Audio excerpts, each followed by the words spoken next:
ஸ்ரீ குருப்யோ நமஹா. பதஞ்சலி மகர்ஷி யோக சாஸ்திரத்தில் இதுக்கு முன்னாடி 14வது சூத்திரத்தில் அபியாசத்துக்கான 4 கண்டிஷன் பற்றி பார்த்தோம். பகவத்கீதையிலையும் அதுக்கு சமமான ஒரு ஸ்லோகத்தை பார்த்தோம் இல்லையா.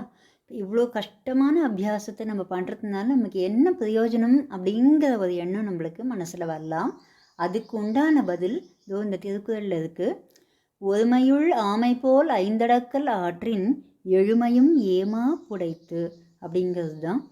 அதாவது இப்போ அந்த ஆமை என்ன பண்ணுன்னு கேட்டாக்க அப்படியே கடற்கரையில் போயின்னு இருக்கும். திடீர்னு ஒரு ஆபத்து வந்ததுன்னா அப்படியே அத்தனை புலன்களையும் தன்னுடைய ஓட்டுக்குள்ளே அடைக்கின்றோம். அந்த ஓடு அவ்வளோ ஸ்ட்ராங்காக இருக்கும், எதுவுமே பண்ண முடியாது அந்த ஆமையை. அதே தான் இங்கே திருக்குறள்லையும் சொல்கிற. ஒரு பிறப்பில் நம்ம வந்து அந்த 5 புலன்களையும் அடக்கி ஆடுறதுக்கு பழகிட்டோம்னு சொன்னாக்க, வைராக்கியங்கிற அந்த ஓட்டுக்குள்ளே நம்ம வச்சுட்டோம்னு சொன்னாக்க 7 பிறவிக்கும் அது பாதுகாப்பாக இருக்கும் அப்படிங்கிறது தான் இந்த திருக்குறள்.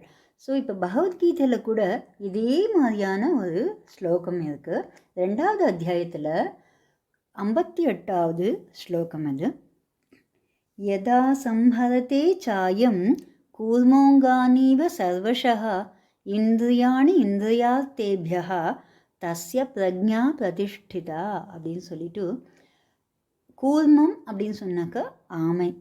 எப்போ ஒரு ஆமை வந்து தன்னுடைய புலன்கள் அத்தனையும் அடக்கி ஆள்றதோ அதே மாதிரியே எவன் ஒருத்தன் இந்திரியாணி இந்திரியார்த்தேபியः அந்த மற்ற விஷயங்கள்லேருந்து புலன்களை யார் அடக்கி ஆடுறதுக்கு பழகின்றிருக்கானோ அவனுடைய பிரக்ஞானாக்க அறிவு, விஸ்டம், அது வந்து பிரதிஷ்டையாக இருக்கும், ஸ்டேபிளாக இருக்கும் அப்படிங்கிறது தான் இதனுடைய அர்த்தம்.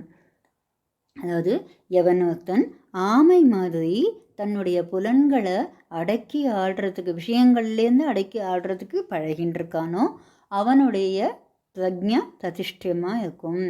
அவன் வைஸ் பர்சன், அதாவது அறிவாளின்னு சொல்லப்படுறான் அப்படிங்கிறது தான். யதா சம்ஹரதே சாயம் கூர்மோங்கானீவ சர்வஷः இந்திரியாணி இந்திரியார்த்தேபியः தஸ்ய பிரக்ஞா பிரதிஷ்டிதா அப்படின்னு சொல்லிட்டு இந்த ஸ்லோகம். இப்போ மகரிஷியும் அடுத்தது இப்போ வைராக்கியம்னு சொன்னோம் இல்லையா, அந்த வைராக்கியத்துக்கு உண்டான சூத்திரத்தை இங்கே கொடுக்குறார். திருஷ்ட ஆனுஸ்ரவிக விஷய விதிருஷ்ணஸ்ய வசீகார சப்ஞா வைராக்கியம் அப்படிங்கிறது தான். இது வந்து ரொம்ப சிம்பிளான அர்த்தம் தான். இந்த உலகம் பர உலகம், அதாவது இகலோகம் பரலோகம்னு சொல்லுவோம் இல்லையா, இந்த 2 லோகத்துலேயும் இருக்கக்கூடிய விஷயங்கள்லேருந்து நம்மளை காப்பாற்றி அதுலேருந்து விலகி வந்து இருக்கக்கூடிய வசீகார சப்ஞா தான் வைராக்கியம்னு சொல்கிறார். இப்போது இந்த உலகம் பரலோக எந்த விஷயத்துலேருந்துமே நம்ம நாட்டம் இல்லாமல், ஈடுபாடு இல்லாமல் நம்ம செய்யக்கூடிய காரியங்கள் தான் நம்மளுக்கு வந்து பலன் கொடுக்கும், 7 ஜென்மத்துக்கும் பலன் கொடுக்கும்னு திருக்குறளில் சொன்ன மாதிரி தான் இங்கேயும் வருது. வசீகார சப்ஞா அப்படிங்கிறதுக்கு ஒரு விளக்கம் இருக்குது. இந்த சப்ஞா அப்படின்னா நிலை. அந்த நிலை வந்து 4 நிலையில் இருக்குது. ஆரம்பம் வந்து, அதாவது வைராக்கியத்தில் ஆரம்பம் வந்து யதமான வைராக்கியம், அதாவது ஆரம்பிக்கிறது, பிரயத்னப்படுறது. 2வது வந்து வத்திரேக சப்ஞான்னு சொல்லிட்டு நம்ம மனசுக்குள்ளே என்னென்ன வேண்டாத விஷயங்கள் இருக்குதுன்னு நாமளே ஆலோசிச்சுக்கிறது.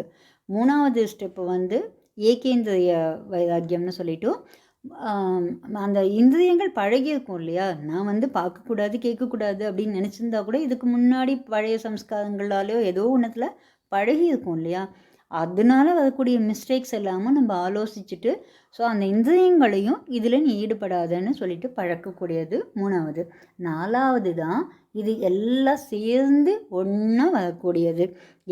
எந்த ஒரு டிஸ்டர்பன்ஸும் இல்லாமல் நம்ம அந்த சத்காரியம் அப்படிங்கிற ஒரே ஒரு ஸ்ட்ரீமில் நம்ம ஜென்மா வந்து பரோபகாரத்துக்காக மட்டும்தான் இருக்குது அப்படிங்கிற ஒரே ஸ்ட்ரீமில் நம்ம ட்ராவல் பண்ணினோம்னு சொன்னாக்க அந்த வைராக்கியம் நம்மளுக்கு சித்திக்கும் அப்படிங்கிறது தான்.